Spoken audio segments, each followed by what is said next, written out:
बिस्मिल्लाहिर्रहमानिर्रहीम। अस्सलाम वालेकुम दोस्तों। बादशाह को उसके एक ख़ास आदमी ने खबर दी कि सल्तनत में पिछले 2 साल से ऐसी कनवारी औरतों में बहुत इजाफा हुआ है जो कि हामला हुई हैं। सल्तनत में बदकारी आम हो चुकी है। बादशाह को सर से लेकर पाँव तक पसीना आ गया और वह गश खाकर गिर पड़ा। होश आने पर आदमी ने बादशाह से पूछा कि आपको अचानक क्या हुआ है। बादशाह ने आदमी से कहा कि मैं शुरू से ही इस बात का कायल था कि निकाह को आम किया जाए। यही एक रास्ता है जिससे बदकारी को रोका जा सकता है। मैं हर साल 1000 जोड़े का निकाह करवा कर मुतमिन था। मैंने सल्तनत में जहेज जैसी लानत पर पाबंदी लगाई ताकि निकाह को आसान बनाया जा सके, मगर अफसोस मैं अपनी हर कोशिश में नाकाम हुआ और इस सल्तनत में बुराई अपने अरूज पर है। मगर अब मैं इन लोगों को नहीं छोड़ूंगा जिन्होंने इस मुल्क में बदकारी को आम कर दिया।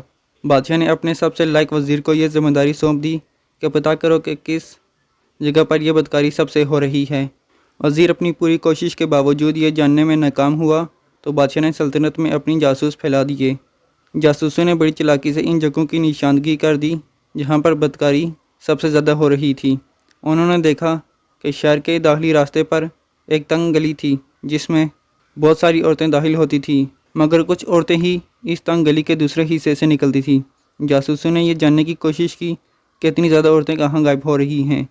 इसी तंग गली के दरमियान ही कोई गलत काम हो रहा है। जब उन्होंने अचानक जाकर देखा तो एक बड़े से कमरे में जिनाकारी जारी थी।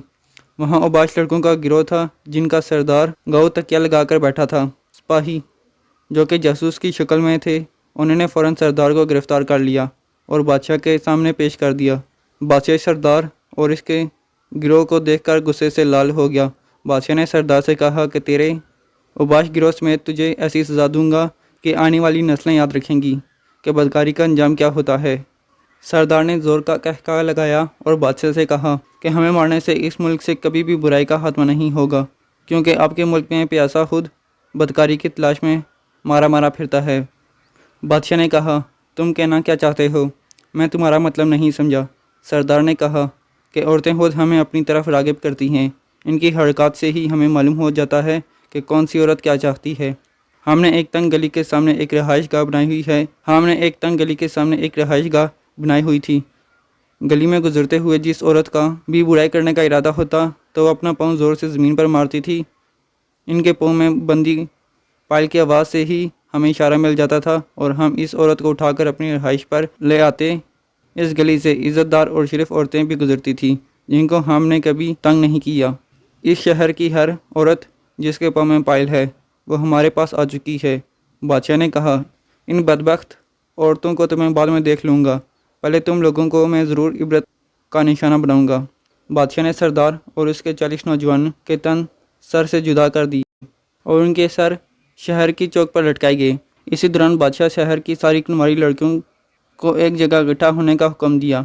बादशाह ने एक कनीज़ से कहा कि बारी बारी सब औरतों की पेंडलियों को चेक करो और अगर इसमें पायल का निशान पाया जाए तो मुझे बताओ। बादशाह ने सब बदकार औरतों के पाँव काट दिए और वह हमेशा के लिए माजूर हो गई।